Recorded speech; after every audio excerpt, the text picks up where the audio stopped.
Hello friends.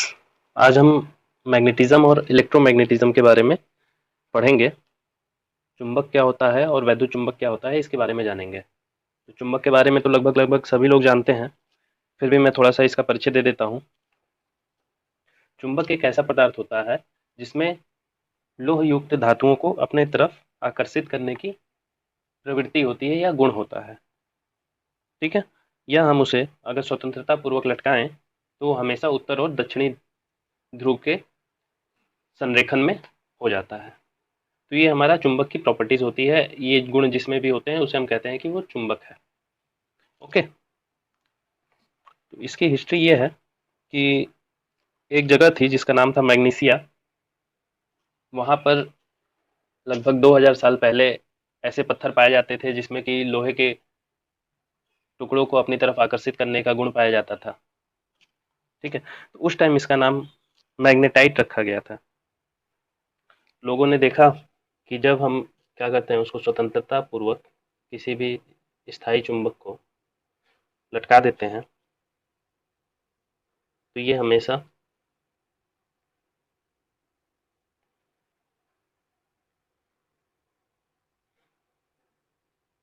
उत्तर और दक्षिण दिशा की तरफ ही जाके ठहर जाता था। ठीक है। तो इस गुण का यूज करते हुए लोगों ने क्या किया, जो नाविक होते थे उन नाविकों ने इसका प्रयोग अपने दिशा सूचक यंत्र के रूप में किया। आजकल भी स्थायी चुंबकों का यूज होता है, जितने भी दिशा सूचक यंत्र होते हैं उन सभी में। ओके। अब देख लेते हैं कि चुंबक होते कितने प्रकार के हैं। Types of magnet. दोस्तों, चुंबक दो प्रकार के होते हैं। पहला होता है प्राकृतिक चुंबक,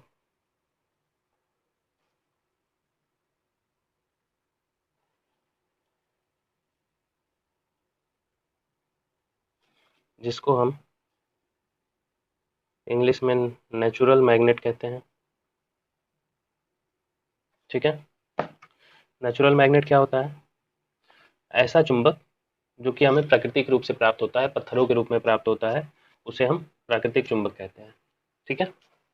इंडिया में ये तमिलनाडु और उड़ीसा के राज्यों में पाया जाता है। ओके।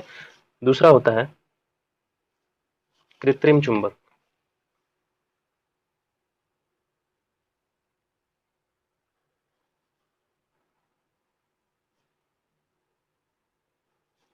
इसको इंग्लिश में कहते हैं आर्टिफिशियल आर्टिफिशियल मैग्नेट। क्लियर है? आर्टिफिशियल मैग्नेट वो चुंबक होते हैं जिसे अलग अलग विधि द्वारा इस्पात या लोहे के छुड़ा को चुंबकन करने पर प्राप्त किया जाता है। ठीक है। कई तरीके होते हैं जिससे हम कृत्रिम चुंबक बनाते हैं, इसको हम आगे पढ़ेंगे। ठीक है। अब देख लेते हैं कि जो कृत्रिम चुंबक होते हैं वो कितने प्रकार के होते हैं। ये भी हमारे पास दो प्रकार के होते हैं।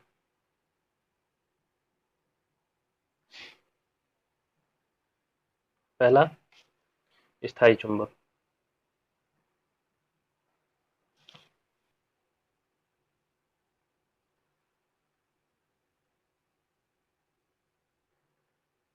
और एक अस्थायी चुंबक।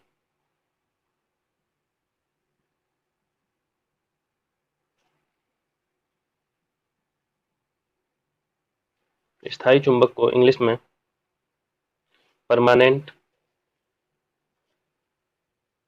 मैग्नेट कहते हैं और अस्थायी चुंबक को टेम्पोररी मैग्नेट कहते हैं।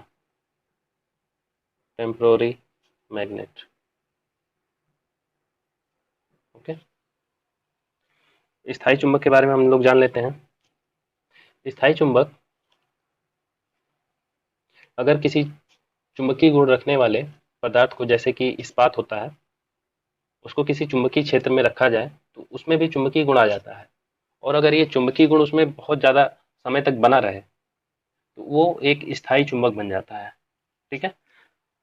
यानी कि ऐसा चुंबक जिसमें कि उसका चुंबकीय गुण बहुत लंबे समय तक बना रहता है उसको हम स्थायी चुंबक कहते हैं।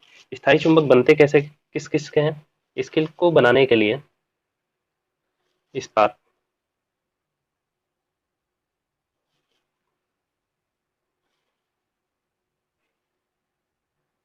Silicon steel, silicon steel, nickel,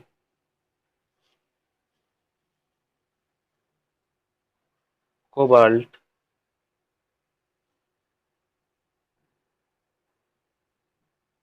manganese और एल्निको यूज किया जाता है। सबसे ज़्यादा यूज किया जाने वाला एल्निको होता है। ठीक है, याद रखिएगा इस चीज़ को। अस्थायी चुंबक के बारे में जान लेते हैं।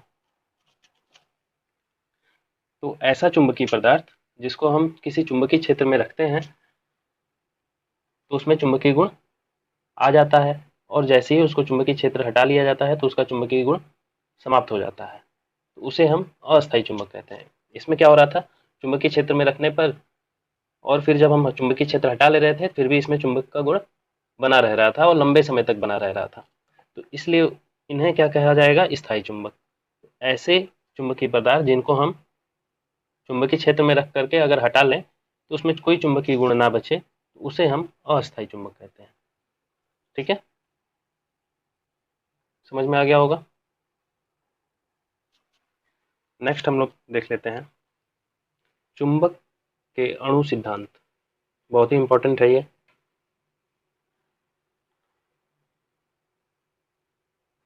चुंबक के अणु सिद्धांत,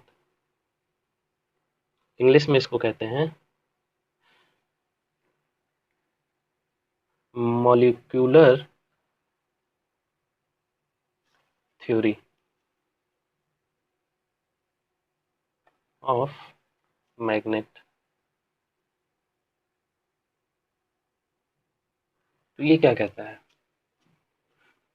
जब हम क्या करते हैं, कोई एक बड़ा चुंबक लेते हैं, स्थायी चुंबक ही ले लें, अगर एक बड़ा चुंबक लेते हैं तो उसमें हम पाते हैं कि उसका एक उत्तरी ध्रुव होता है और एक दक्षिणी ध्रुव होता है। फिर अगर हम क्या करें, किसी चीज़ को लेकर के इसको अगर तोड़ दें, इस चुंबक को अगर तोड़ दें, दो भागों में बांट दें, तो ये दो भागों में बट गया।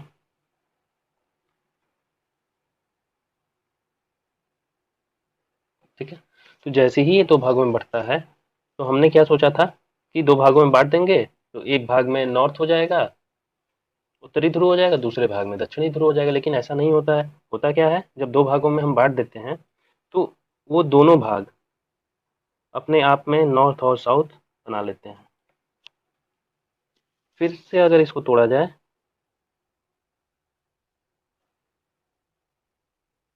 और छोटे भाग में, तो इसमें भी नॉर्थ और साउथ बन जाता है।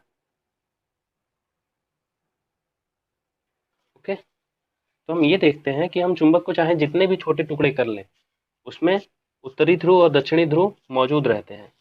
तो इससे ये हमें पता चलता है कि ये उत्तरी ध्रुव और दक्षिणी ध्रुव किसी भी चुंबक में उसके अणु में मौजूद होते हैं, उसके अणु में ही चुंबकीय गुण होता है। ठीक है, चलिए देखते हैं अणु सिद्धांत क्या कहता है। यहाँ ये चीज समझ में आई कि चुंबक को हम चाहे जितने टुकड़ों में तोड़ लें उसमें उत्तरी ध्रुव और दक्षिणी ध्रुव मौजूद रहेगा। क्लियर है। चलिए, तो जो चुंबकीय पदार्थ होता है वो कुछ इस प्रकार का होता है कि उसमें मान लीजिए ये कोई चुंबकीय पदार्थ है, इसमें जो अणु होते हैं वो कुछ इस प्रकार से व्यवस्थित होते हैं कि वो एक दूसरे का चुंबकीय प्रभाव को निष्क्रिय कर देते हैं। समझ में आ रहा है।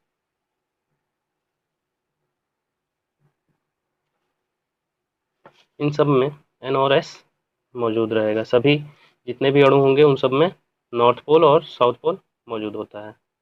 ये कैसे होता है ये भी हम एक वीडियो में देख लेंगे कि ऐसा क्यों होता है। ठीक है, इन सब में क्या होता है, नॉर्थ पोल और साउथ पोल मौजूद होता है। और किस प्रकार से रहता है, ये इस प्रकार से व्यवस्थित हो रहते हैं कि एक दूसरे के प्रभाव को क्या कर दें, निष्क्रिय कर दें। अगर देखिए यहाँ इसका नॉर्थ है तो इसका साउथ है, तो ये क्या कर रहा है, एक दूसरे के प्रभाव को खत्म कर देता है। तो ओवरऑल जो मटेरियल होता है उसमें हमें कोई चुंबकीय गुण देखने को नहीं मिलता है। लेकिन जब हम क्या करते हैं, इसको किसी भारी चुंबकीय क्षेत्र में रखा जाए, किसी बहुत ज्यादा हैवी चुंबकीय क्षेत्र में रखा जाए, क्या होगा, अब ये सारे चुंबक एक रेखा में, जो छोटे छोटे इसके अणु हैं वो एक रेखा में होना शुरू कर देते हैं, धीरे धीरे घूमते हुए एक रेखा में बनना शुरू हो जाते हैं। जैसे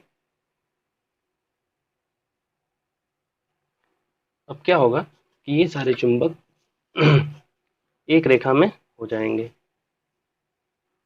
जो छोटे छोटे जो इसके अंदर अणु हैं वो सब एक रेखा में आ जाएंगे।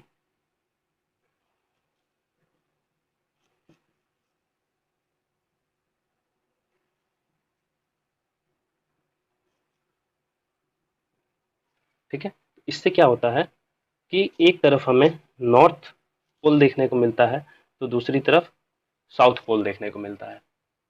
बात समझ में आ रही है?